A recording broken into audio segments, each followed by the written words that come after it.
Refugee organizations say hopes that deportation threats would act as a deterrent are misguided.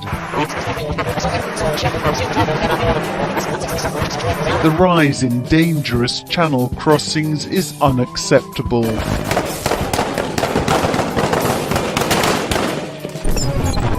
Not only are they an overt abuse of our immigration laws, but they also impact on the UK taxpayer.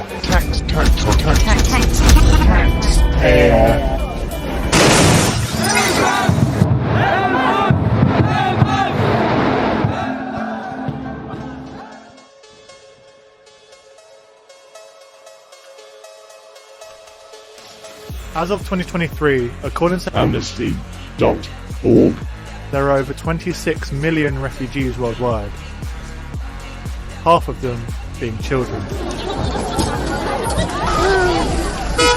Out of the 26 million worldwide, only 15% of them are hosted in wealthy countries, meaning the remaining 85% are hosted in developing countries such as Jordan, Turkey and Pakistan.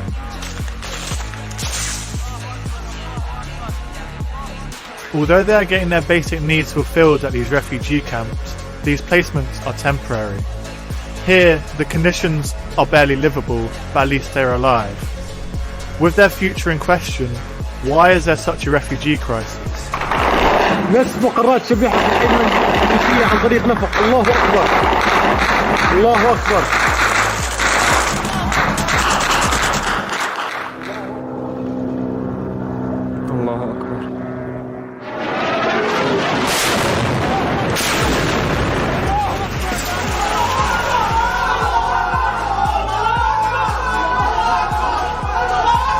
I think it's pretty obvious. So it's clear there needs to be a new global plan with international cooperation and a fair share of responsibilities, because keeping people out of the country doesn't really target the issue itself, does it? The Dominican government is simply not equipped to offer refuge to so many needy people. But maybe if someone raised the question to the wealthier governments, it might get discussed. Never mind, it seems like they have more important things to worry about. We have to re-globalize this world, strengthen cooperation where we maintain the necessary framework, and who masters those technologies in some way will be the master of the world. Some of the many technologies the WEF have advocated for include technology that fuses physical, digital and biological identity, digital identity or digital ID systems that determine access to services, microchips for children and automated artificial intelligence systems that censor hate speech and misinformation. Now, we can't single-handedly solve this issue as that's what people in power are for, right? Order the Pentagon to shoot it down on Wednesday as soon as possible. But there must be something we can do to get people to start thinking about it.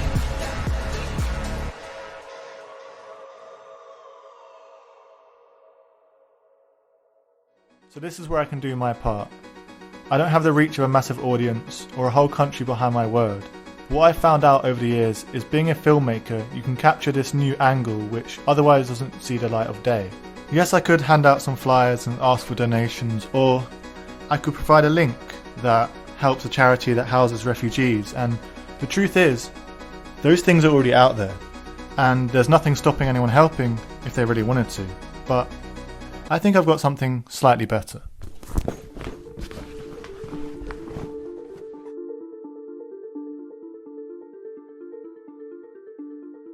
So here in Tenerife, I've managed to get in contact with a refugee called Usman who's had to flee his country, leaving his friends and family back home in Senegal. I'm hoping that showing what one out of millions of refugees looks like will help visualise how large the crisis actually is. What was the journey here like? My voyage was very difficult. We had 15 days of travelling and it was very terrible. What were you doing before you had to come to Tenerife? Well, I was a student, but there in my country there's no work. Unemployment in Senegal is about 42%, and about 13% of them are youths with a degree in higher education. But exactly 0% of them are qualified to work in the nation's professional sector, and the explanation as to why? leaves young people with more questions than answers. And have you found work here? Yes, here I can find work, and that will help my family, my brothers. So, what's the situation with your family? You see, my family, I'm the only one who is here. What do you miss most about your old life? Well, I miss my family, my mother, father, and all my brothers. How do they feel about you being out here alone? They feel happy because they believe that I had died in the journey. About 100 migrants are missing in the Mediterranean off Libya. Their boat capsized during the perilous journey from North Africa to a better life in Europe. We were 15 days in the middle of the ocean without being able to communicate either by phone, not with anybody. My mother told me not to risk my life, but now she is happy because I'm okay. One thing that needs to be addressed is that this is a refugee that has actually achieved their goal of finding a new life. The torment and suffering is something that the people in charge surely just can't understand, because I don't see anyone who would purposefully leave their whole entire life behind unless they were forced to do so.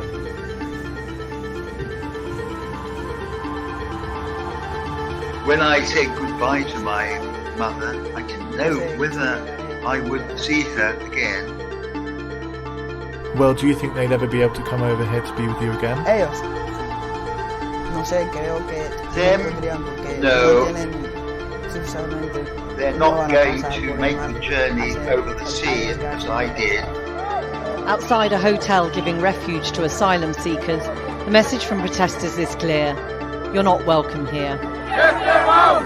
Get them out! It was said to have begun as a peaceful rally at the Sweets Hotel in Knowsley on Merseyside. Within just a couple of hours, it turned ugly. Loads here, mate. Absolutely loads. With the refugees inside the hotel, the protesters turned their anger on the police. What is a message to the people who are sceptical of the reasons for refugees coming to their country?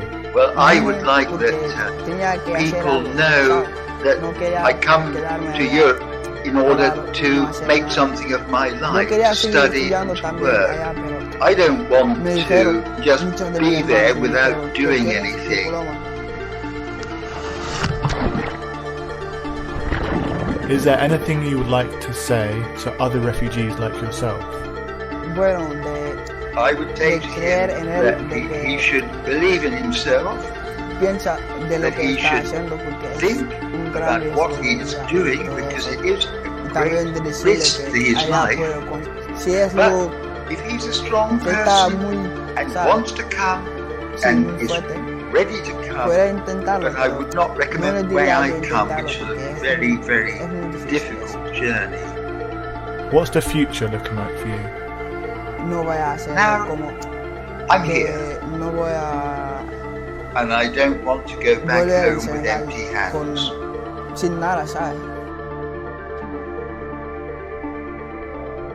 So here we are at the end of the road, a position that millions of others would trade places for in a heartbeat. The fact that something as simple as a peaceful environment being so hard to attain for people like Usman really shows the magnitude of the situation. The most basic things we all take for granted is all these refugees want. These people just deserve human rights, so why are so many denied? Could there be other deeper-rooted social issues surrounding the refugee crisis? Could there be an agenda we are not aware of? Or could there be a logical reason for keeping innocent life in war-torn countries? What do you think?